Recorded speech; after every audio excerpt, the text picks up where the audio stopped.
kid, and I was planning on not touring full-time anymore anyways. But since I've started... Hey, what's up, guys? We're packing to go out of town because it is Christmas Eve.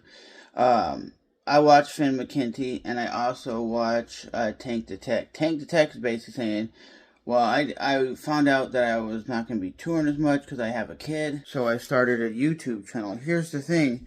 Not every YouTube channel blows up. You don't get ad revenue immediately on your YouTube channel.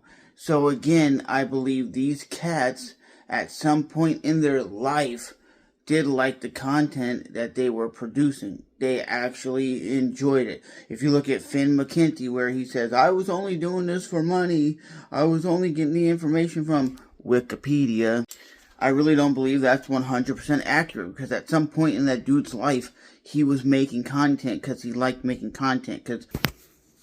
And here's the crazy part, ladies and gentlemen. I just typed in Finn McKenty. You got Tank the Tech videos that popped up. An update to my take on Finn McKenty. The Finn McKenty situation. I've always hated Finn McKenty. Single most influential bands in the entire history of rock and metal, and that is Korn. And as you see what he started out the video with, we're going to talk about one of the most influential bands in rock music.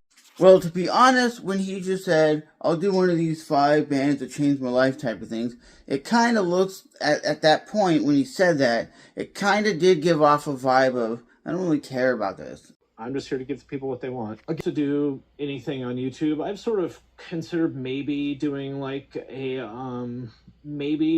channel sort of about entrepreneurship, maybe. Mm-hmm.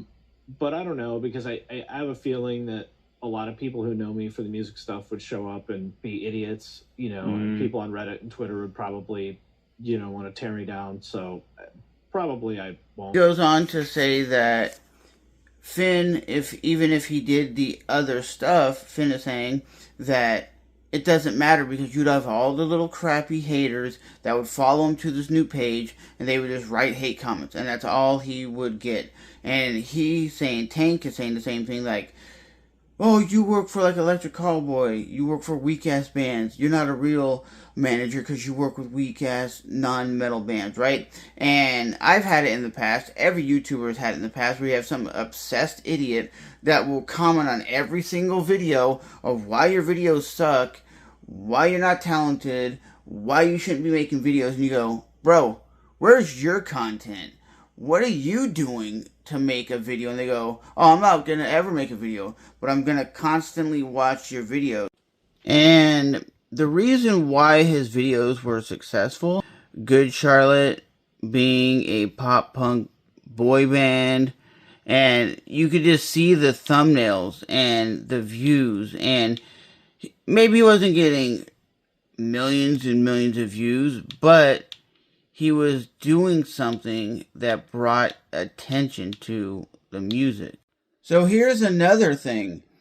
He was actually interviewing big musicians, and that's something he wouldn't have done if he wasn't solely 100% interested in music. Strauss. So it's kind of hard for me to believe that Finn from the Punk Rock NBA was interviewing artists as big as her, but had no interest in really talking to her.